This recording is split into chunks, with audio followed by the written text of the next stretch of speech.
அனைவருக்கும் வணக்கம். Aero India 2025 பெங்களூரில் இருக்கக்கூடிய இந்த எலகம்கா ஏர் ஸ்டேஷன் அப்படிங்கிற ஒரு ஏர்ஃபோர்ஸ் ஸ்டேஷனில் இந்த ஏரோ இந்தியா 2025 அப்படிங்கிற அந்த ஏர் ஷோ வந்து நடக்குது. தினமும் நியூஸ் பேப்பர் படிக்கிறவங்களுக்கு, டிவியில் நியூஸ் பார்க்குறவங்களுக்கு இது குறித்து தெரியும். நிறைய இந்த மாதிரி நம்ம ரீசெண்டாக நம்மளுடைய சென்னை மெரினாவில் கூட இந்த மாதிரியான ஒரு ஏர் ஷோ வந்து நடந்தாங்க. இது வந்து ஏஷியாவிலேயே மிகப்பெரிய ஒரு ஏர் ஷோ வந்து நடந்துட்டு இருக்காங்க. இது இந்தியாவுக்கு பெருமை சேர்க்கக்கூடிய ஒரு விஷயம் அப்படின்னாலும் இதில் முக்கியமான ஒரு சம்பவம் நடந்திருக்கு. சில சம்பவங்கள் நடந்திருக்கு. இதெல்லாம் வந்து எக்ஸாம்ஸுக்கு ரொம்ப முக்கியமானது. ஏன் இதை பற்றி சொல்கிறேன்னா, இப்போ உலக அளவில் இந்த டிஃபென்ஸ் சார்ந்து இந்தியா எந்த அளவுக்கு டெவலப் ஆயிருக்கு அப்படிங்கிறது ரொம்ப முக்கியமான ஒரு விஷயம். ஏன்னா நாம அந்த ஒரு மைல் ஸ்டோனை வந்து அடைஞ்சிருக்கோம் இல்லையா. இது குறித்து எக்ஸாம்ஸில் கண்டிப்பாக கேள்வி வரலாம். கேள்வி வரல அப்படின்னாலும் இது குறித்து நாம் தெரிஞ்சுக்கிறது ரொம்ப முக்கியமானது.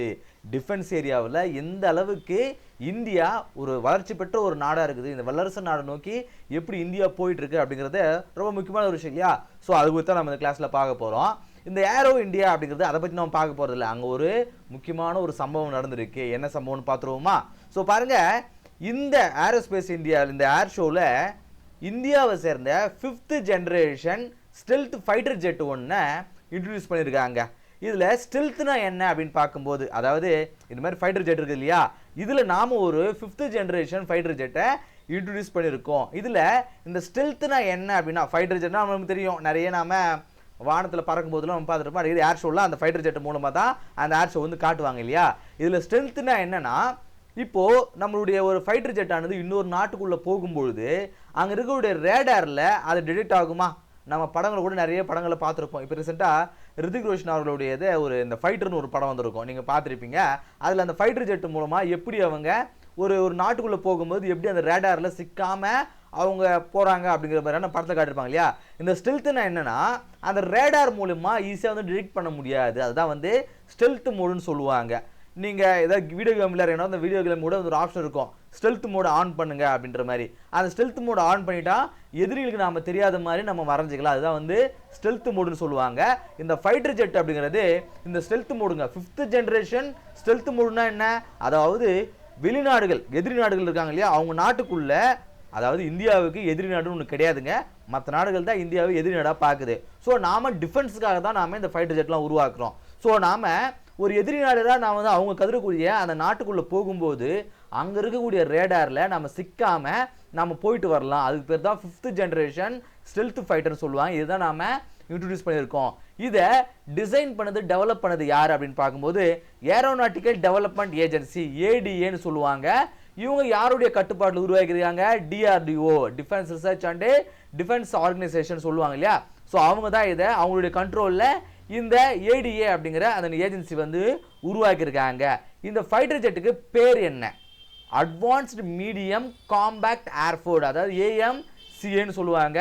ஸோ பாருங்கள், இதுதாங்க அந்த ஃபைட்டர் ஜெட்டு, ஏஎம்சிஏன்னு சொல்லுவோம் இல்லையா, 5th ஜென்ரேஷன் ஃபைட்டர் ஜெட். இது வந்து ஸ்டெல்த் மோடு கொண்ட ஒரு ஃபைட்டர் ஜெட்டுங்க இது.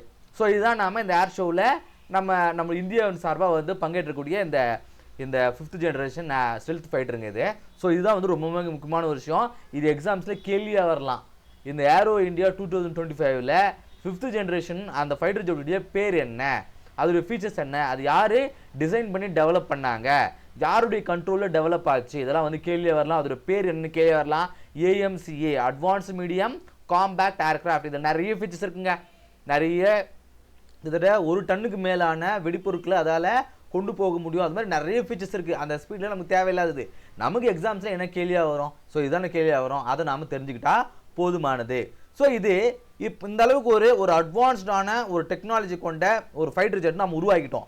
இதனால இந்தியாவுக்கு என்ன ஒரு பெனிஃபிட், உலக அளவில் நாம் எந்த அளவுக்கு தனிச்சிருக்க போகிறோம் அப்படின்னு பார்க்கும்போது, இந்த 5th ஜென்ரேஷன் ஸ்டெல்த் ஃபைட்டர் அப்படிங்கிறத சில நாடுகள் தான் உருவாக்கியிருக்காங்க. அதில் இந்தியாவும் ஒரு நாடு. ஸோ பாருங்கள், இது நாம் இந்த ஏரோஸ்பேஸில் இதை கண்டுபிடிச்சது மூலமாக இது வந்து இண்டிஜினஸுங்க. நாம் எந்த ஒரு நாடுடைய அந்த சப்போர்ட் இல்லாமல் நம்ம உருவாக்கியிருக்கோம். அதன் மூலமாக பாருங்கள் சிக்னிஃபிகன்ஸ் என்ன, manufacture and export of fighter jet. இந்த அளவுக்கு நாம் அட்வான்ஸ்டாக, இதுக்கு முன்னாடி வந்து சில நாடுகள் தான் இருக்குது, யூஎஸ்ஏ, ரஷ்யா, சைனா, இந்த நாடுகள் மட்டும்தான் இந்த 5th ஜென்ரேஷன் ஃபைட்டர் ஜெட்டை உருவாக்கியிருக்காங்க. இப்போ நாம் உருவாக்குறது மூலமாக இப்போ மற்ற நாடுகள் கேட்குறாங்கன்னா நம்ம மேனுஃபேக்சர் பண்ணி அதை நாம் சேல் பண்ணலாங்க, எக்ஸ்போர்ட் பண்ணலாங்க.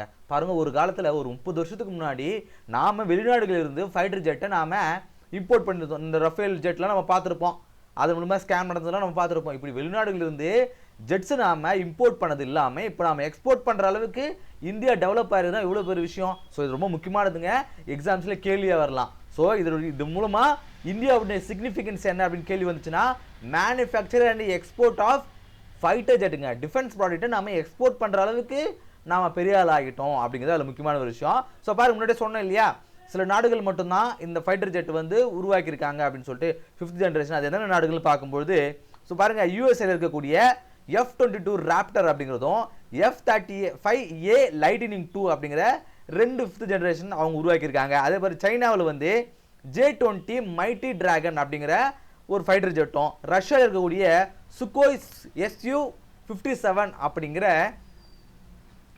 அவங்க ஒரு ஃபைட்டர் ஜெட்டையும் வந்து உருவாக்கியிருக்காங்க. இந்த ஏர் ஷோஸில், அந்த ஏர் ஷோவில் ஏரோ இந்தியா 2025ல் ரஷ்யாவை சேர்ந்த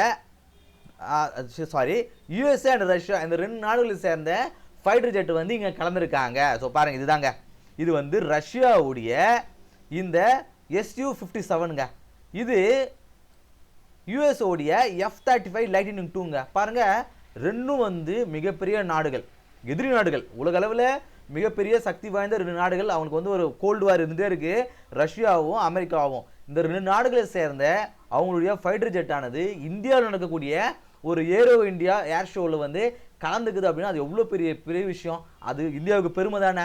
இப்படிப்பட்ட ஒரு பெருமையும் இந்த ஏரோ ஷோ மூலமாக நம்மளுக்கு கிடைச்சிருக்கு. ஸோ பாருங்க, அமெரிக்கன் F-35, இது F-35 வந்து ஸோ இதுக்கு மேலே வந்து பறந்து போகுது, ரொம்ப ஒரு பெருமையான விஷயங்க. அடுத்தது வந்து பாருங்க, இந்த Su-57 இருக்கிற ரஷ்யாவை சேர்ந்த அந்த ஃபைட்டர் ஜெட்டுங்குது. ஸோ இது பறக்கும்போது அதோடைய சவுண்டு தாங்காமல் ஒரு சின்ன குழந்தை வந்து அந்த ஏர் ஷோவில் காது மூடி இருக்காங்களாம். ஸோ அதையும் வந்து இந்த ஆர்டிக்கல் வந்து சொல்லியிருக்காங்க.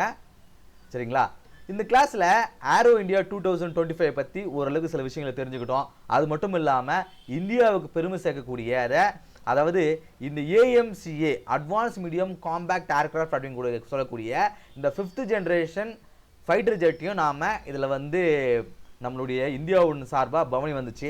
அதோடைய நன்மைகள் என்ன, அதன் மூலமாக இந்தியாவோட சிக்னிஃபிகன்ஸ் என்ன அப்படிங்கிறத பற்றியும் இந்த கிளாஸில் பார்த்தோம். இந்த கிளாஸ் உங்களுக்கு யூஸ்ஃபுல்லாக இருந்திருக்கும் அப்படின்னு நம்புகிறேன்.